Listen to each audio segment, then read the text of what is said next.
Hello, I'm Bill Farmer, 5th District Council member, welcoming you to another very special edition of Lexplore. Today, literally, we are on top of locals here at Winchester and National Avenue. There's a lot of great things going on here. We're going to find out about them right now.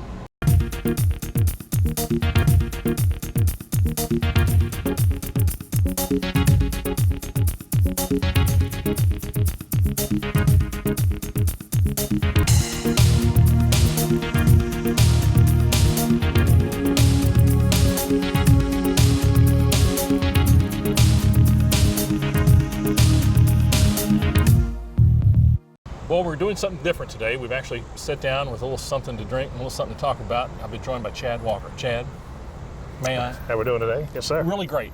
I don't know, what would be your job title? I have no idea. It's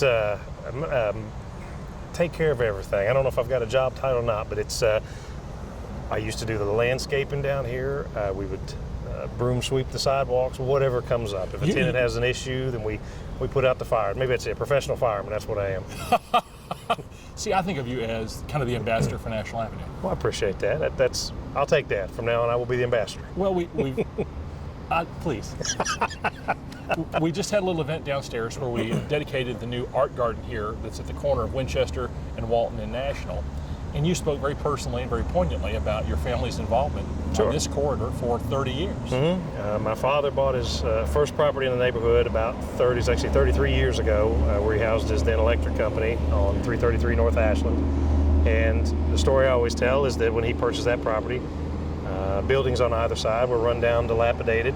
So he purchased those in efforts to kind of improve his own property. And in doing so, the properties on that side were also dilapidated on that side. And so as he continued on, it seemed like every time he fixed up a place, the adjoining properties were run down and had been empty for 20 plus years. So there was, we have a lot of passion for architecture, for saving old buildings, but also a lot of sweat equity goes into it. We do the work ourselves most times, and I've probably touched the surface on just about every single building down here in some capacity.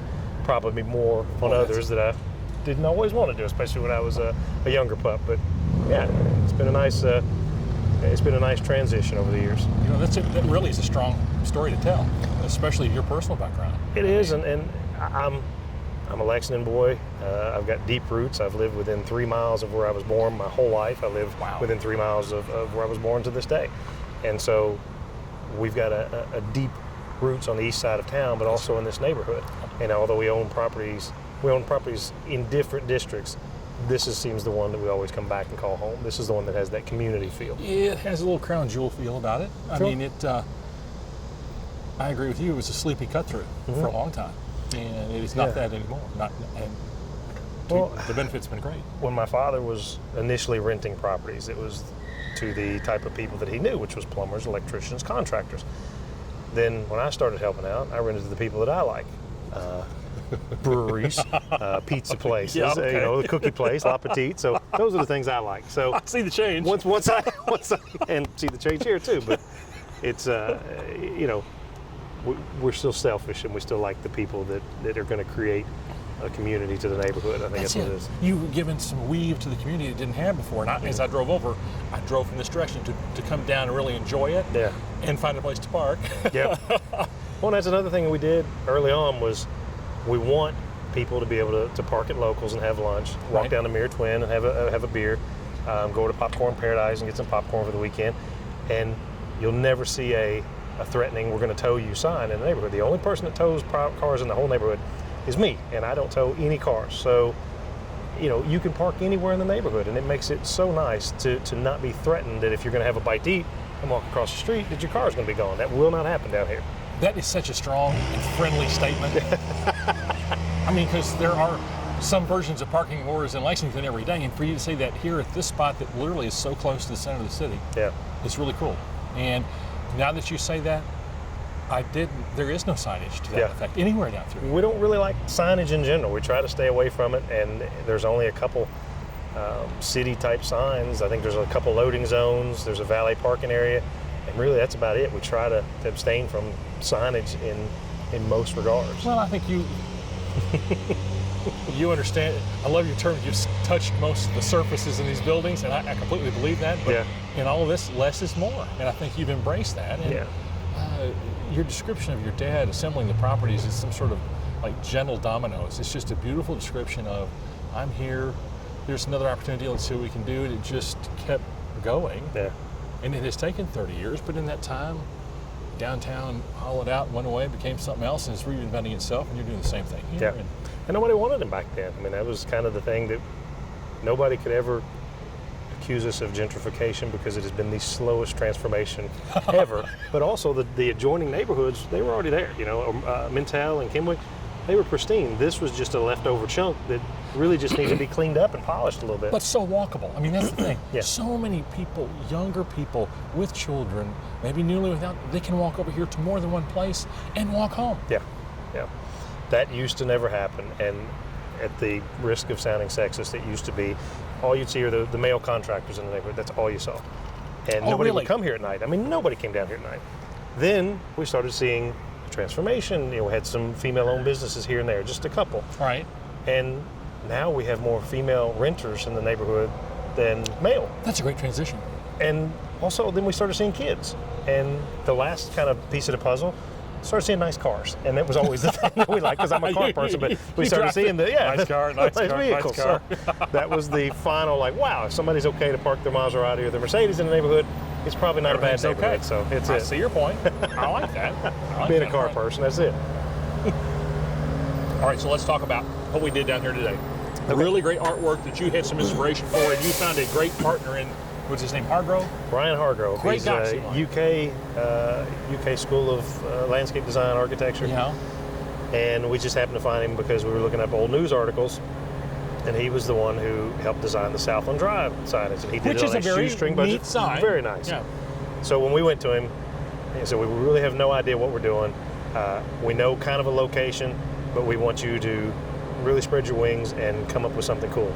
And he gave us 4 designs, and the other 3 were nice, but this one was just over the top. We all really? unanimously agreed this was amazing.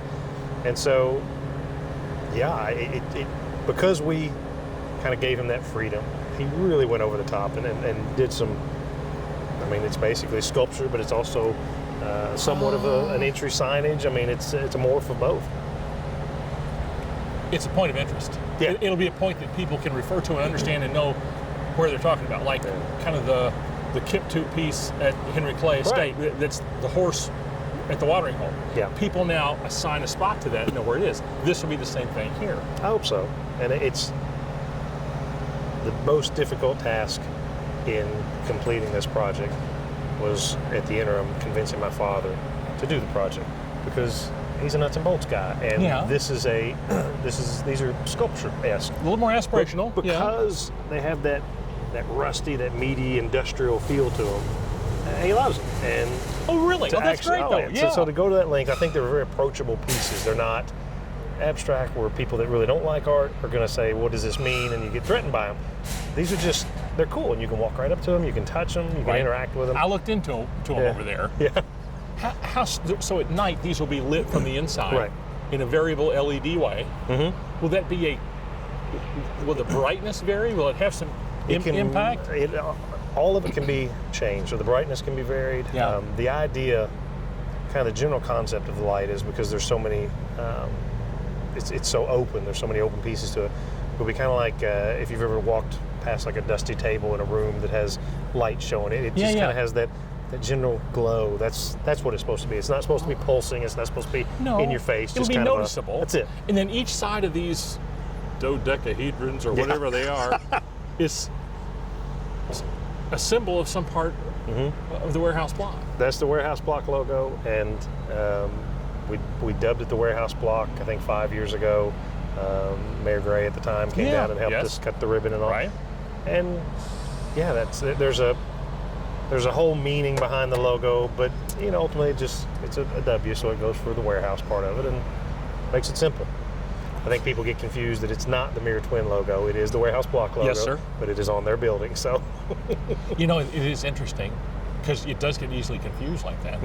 But what I like when we were walking away down here, somebody called the installation the warehouse blocks. Yeah. Which I think is just really. I do too. That's how it will become known in some capacity. It'll have to be the blocks versus the cubes. The cubes was just an affectionate working, that title back then. But you did a great job of bringing us to the Quarters Commission, of which I'm a part, and making a presentation for partnering, and that's what the best of us on council and the government like to do, is to partner back with the city and people in it. And you provided a really nice opportunity for us to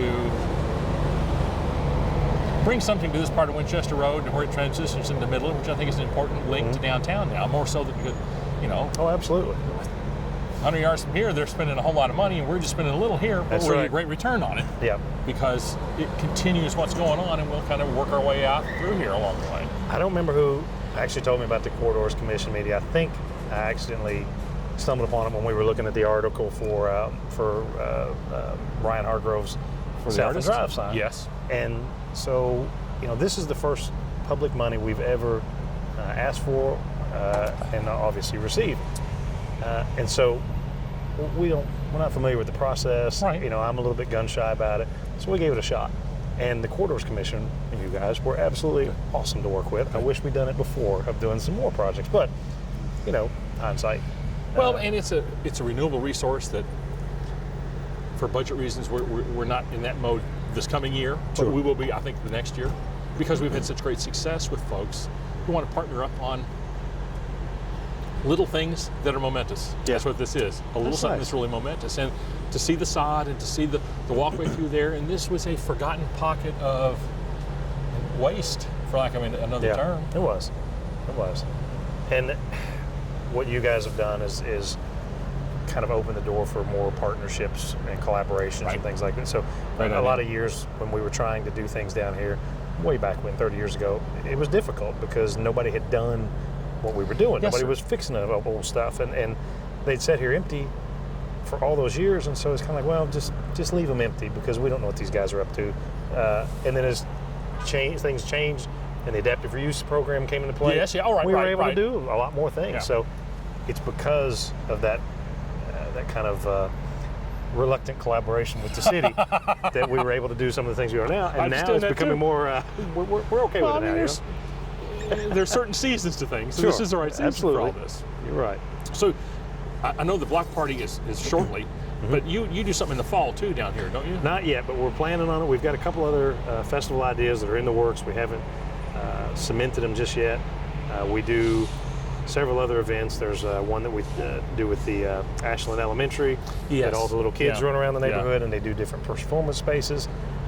We're working on a fall festival. We haven't got there yet, but Mirror Twin always has something going on. They really do. Yeah. And everything is settled in here. I think everybody are good neighbors at this time. I mean, we had some people who had too much bass in their life, and we helped them out a little bit. And I understand that. And if I lived on that street, I'd be okay with that too. And I think we reacted as quick as we possibly could, and we got it fixed. Yeah. And we won't make that mistake again. No, it's all growing pains. It's tough to undo some stuff. Sure. And it does take, the commodity there is time. You're right. What we want more than anything is there's no greater connection than your neighbor, especially to commercial and residential. Yeah. And Aurora and Kramer and North Ashland Avenue, all those areas, they're our biggest fans, and we want to keep them that way. We want those guys coming and enjoying what we've done. And I'm friends with a lot of those guys. I don't want to make any of them mad. You understand the unique connections between yourself and your neighbors, and you have done a whole lot, you and your family, over the whole years to cement that. So I'm glad to celebrate it today and spend some time with you. And you know what? I don't really usually sit down on camera and drink a raspberry beer, but you know what? With you on a Friday, I could see it happen about every day. Welcome to the warehouse block. That's how we do it. Thank you, sir. A pleasure to be with you. Wow, that's great. It's good stuff. Thank you. That's good. Well, I'm Bill Farmer for Lexplore. We'll finish this, and we'll talk with you sometime soon. Thank you very much.